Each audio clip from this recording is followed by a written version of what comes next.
Shay players, how much does this phrase mean for those who are engaged in 2 days of animation in the author effect?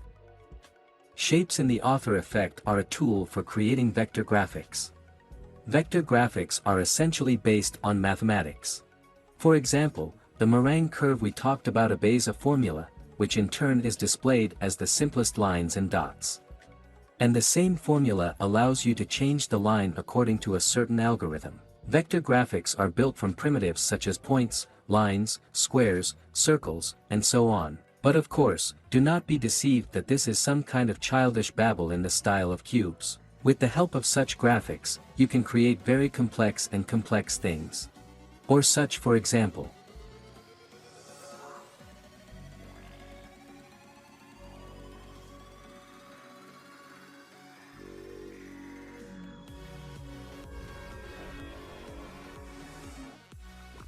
Good enough. One of the main advantages of such graphics is that it does not lose quality when zooming, unlike raster graphics, which refers to most of the media content, photos, videos, favorite mimosas.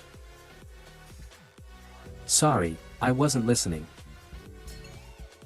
If, for example, you greatly increase a low-resolution photo, then pixels will climb, since the entire raster consists of these small squares, while the vector allows itself to be edited without these quality losses. But of course it has its own field of application, and what is created with it does not pretend to photorealism. As sad as it may sound, by the way, most vector graphics will eventually become raster graphics when it goes beyond the program and will render some kind of picture. In general, of course, to create vector graphics, there are their own Illustrator-type programs, maybe CorelDRAW, which contains 1,000 cool tools for editing these very images. But the author of the effect also stuck a similar tool to himself, which of course is not so multifunctional, but has one main advantage: we can reanimate everything. What essentially makes the shapes so popular? But I think they caught what's what. Go, fight. In general, you can probably talk about shapes for 2 hours. Let me try to tell you about some basic options of shapes, how to create them, how to edit them, what internals a shape has. Well, maybe we'll talk about some deformers and shape modifiers. In general, this is such an introductory lesson, where we probably need to understand the scope of the shapes as a whole and decide for ourselves what they are capable of. First of all, of course, we must learn how to create these same shapes. There are more than one options for creating shapes, so I'll tell you about the most basic ones, which I myself most often use. Let's get started. Let's go to our toolbar. This is a toolbar in a different way, and here we will find such an icon in the form of a rectangle. If we click on it with the left mouse button clamped, then we will see such a menu, in which the author of the effect helpfully shoved some basic forms that we can use. It seems that there are not so many of them, but in principle, you can create pretty cool things from such primitives. Moreover, each of these primitives can still be specifically configured in its own way. Well, let's talk about everything in order. I will go to the first tab, creating a rectangle or a square. In order to create our first shape, we need to go to our preview window and hold down the left mouse button to drag our cursor somewhere. As we can see, the fact that we can create different shapes of rectangles in such a free form. In order for us to proportionally change the size of our shape, we hold the Shift button on the keyboard and see what is now on the neck will change proportionally. That is, we will no longer create a rectangle, but a square. The author of the effect remembers the color of the last shape you created, so I think yours will be different from mine. Don't worry, we'll fix it and figure out how it's all set up. In general, we created our first shape. He appeared in our workspace. It is worth noting that first of all, of course, this is a layer that has, like any layer, transformation settings. They are the same everywhere, we talked about them in the first lesson. The peculiarity of this layer is that we can create various shapes on it, and these forms will already be stored in the Content tab. And if we open it, we see that in this case we have our square stored here. I also want to note that as we see, the anchor point is not in the center of our square, but it is just in the center of our layer. If we now choose the Selection tool, we will see that we have such a mini anchor point, which already belongs directly to our created shape. In general, the cool thing is that we have the ability to edit the anchor point of the layer and also edit the anchor point of the shape itself. In future lessons, we will definitely apply this function. I will not go into details now, so as not to bother your head. On one such layer of the neck player, we can create as many different forms and primitives as we want. Let me just take some. I'll choose an elliptical chair and draw a circle like this next to it. As we can see, our ellipse has also appeared in the Content tab, which we can already edit in our own way. Well, let me take a step back and figure out what kind of shape we can still create. I will select and delete this shape and go back to our toolbar. The next icon that we will consider is the pen tool icon. It looks like such a pen tip. Let's click on it, go back to the preview window of our composition and try to draw something here with this pen. In principle, anyone who has been or is engaged in illustration understands how it works. As we can point out, each subsequent point created by us has the ability to edit along the meringue curve. Just like we talked about it in the first lesson when we animated the path of our object. And in the same way we can edit the type of this point. Again, select the pen tool icon, pinch it and select the vertex chair envelope here. Click on our points and change the type of our angles from smooth to linear. Well, you can also do it in reverse order. We select our points and again we can somehow edit them along the curve without me. With this tool, we most often create something that cannot be created using ordinary primitives such as a square or a circle. Well, I think it's clear. In short, we draw some more complex forms of our own. Okay, let me delete this shape for her. I'll go back to the Create Some Primitive tab and draw some such rectangle. Let's figure out how to change the fill color of this shape. We will also figure out how to change the thickness and color of our contour. In order to change the fill color, we need to go to this tab called Fill. If you click on this rectangle, then we will have a menu like this, in which we can directly change the color of our fill. This is understandable, and if, for example, we do not click on this rectangle, but poke at the word fill, a small menu opens here, which has its own useful settings. Here we can, for example, completely disable our fill by clicking on this crossed out rectangle. Or turn it back on. Well, in these two icons, we can make our fill not monotonous, but fill it with a gradient on the shape. Let's do this. I will click the linear gradient on the linear gradient icon, click OK and come to the setting of this gradient. Since the author of the effect remembers the last gradient or the last color of your shape. As you can see, I have some kind of wild fill. Let's try to change it. Click on the rectangle with the color assignment and we see that now such a strip has appeared in our menu. Let me hide the extra elements here for now to tell you how to add them. In general, this strip symbolizes our gradient, as you have already understood. To edit it, we can click on the square with the color and change it at the beginning and at the end.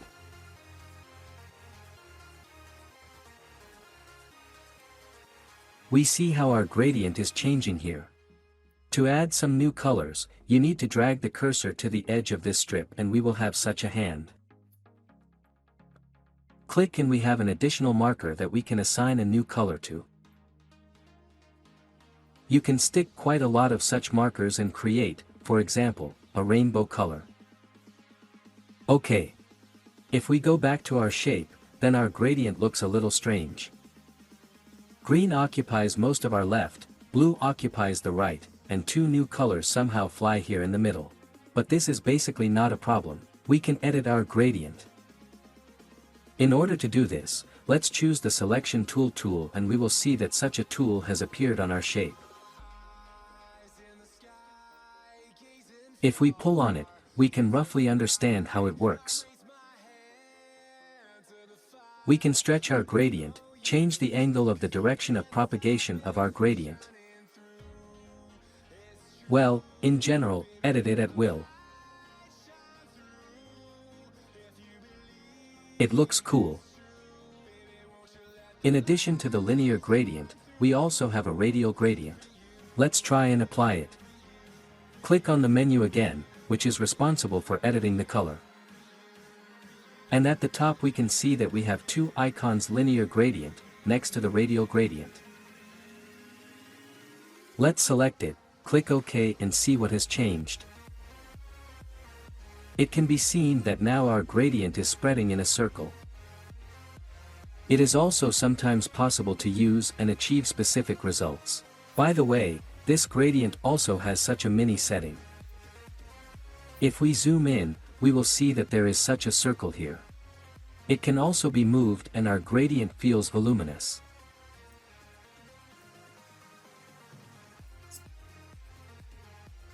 In general, I have never done this in projects, but it may be useful to someone. Super. Let me change the fill color to linear again so that it doesn't hit my eyes so hard.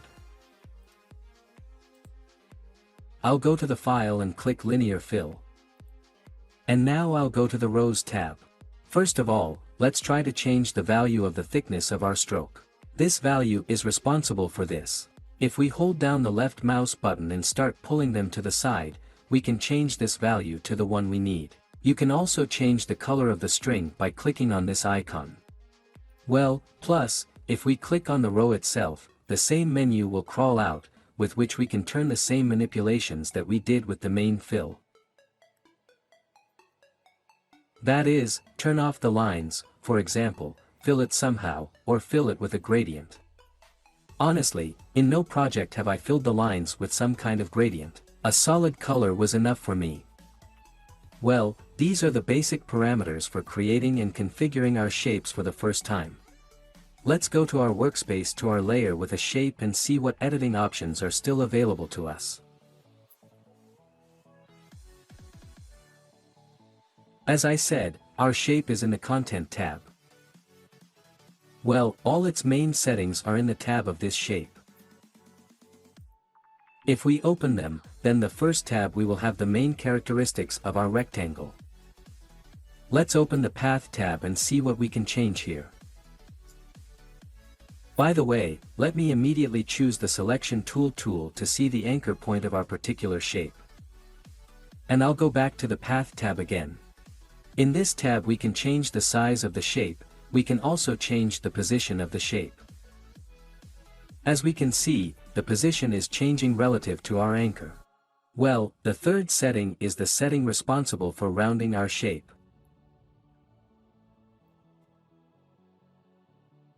With this tool, I created the face of a ninja turtle, which I subsequently reanimated.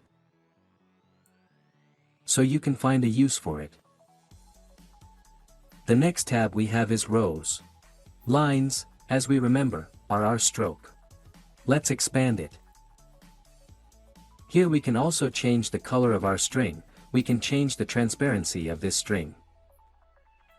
Also, by the way, I rarely use transparency anywhere. You can change the thickness value of our string. In general, in principle, the most important thing I forgot to say is that what is the coolness of all these values and parameters? That they can be reanimated. And of course it makes them more valuable. Because, for example, you are unlikely to animate these parameters in an Illustrator, although there are people who do animation in Excel. So I won't swear. The next parameters we have are the line cap. Using the example of a specific shape, we will not be able to consider it. I'll tell you about it a little later. But here, for example, we can look at the line joint parameter now. Let's change the meaning here, for example, smither join to round join. And if we now look at our outline, or rather at its corners, we will see that they have now become rounded. Which, in principle, is also often used. Also here you can select the bevel joint parameter and our corners will be so cut off. The next parameter is dashes. If we try to deploy it, we will see that there is nothing there. Because in order to activate it, we need to click the plus sign. What is he doing? It turns our outline into essentially such a dotted line. We can edit it by changing the value and parameter of dash. That is, we increase each dotted line and the distance between the dotted line increases evenly by the size of the dotted line. I hope it's not too difficult to explain.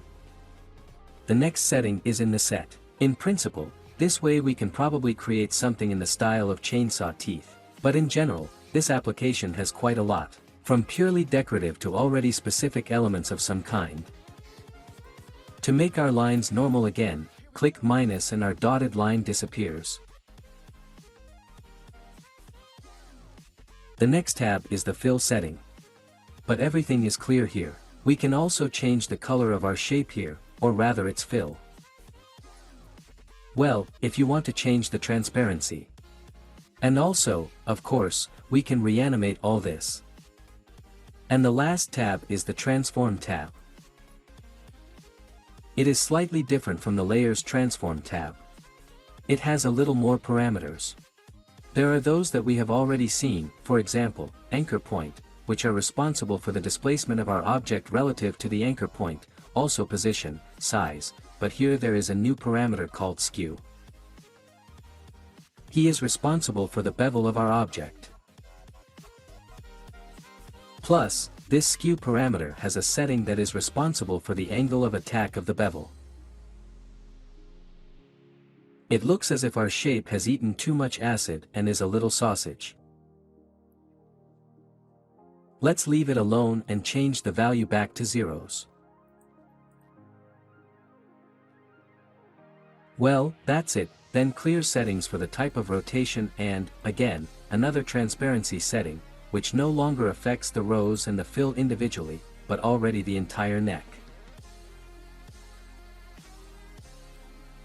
Plus or minus, we figured it out. Let me take another look at the settings of not a rectangle, but the settings of a star, for example. I think they're cool.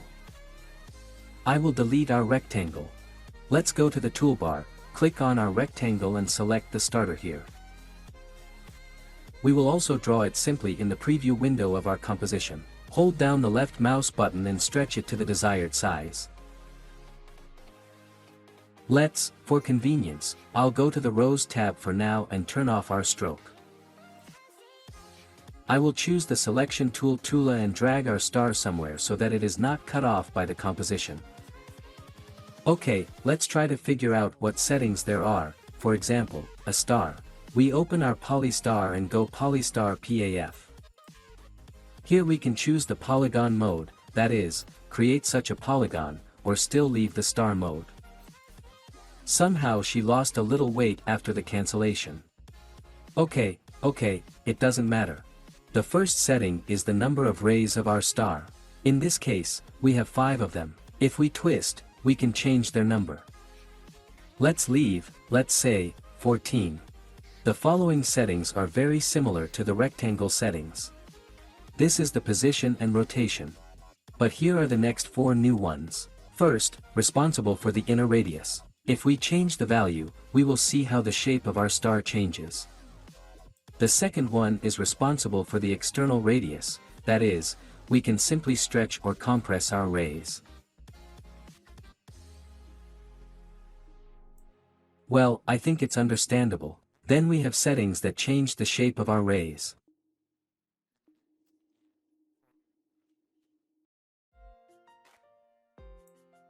If you twist it, you can make the shape a little more refined. Now it looks more like some kind of sunflower, as we can see. Well, you can also slightly deform our shape with the help of the second setting, creating more such smoothed corners. In principle, I think it is possible to do something in the style of chamomile. Let me change the radii.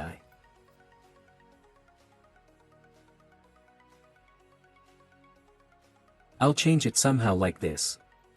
And we get these petals. Well, it would probably be better to even do something in the style of clover.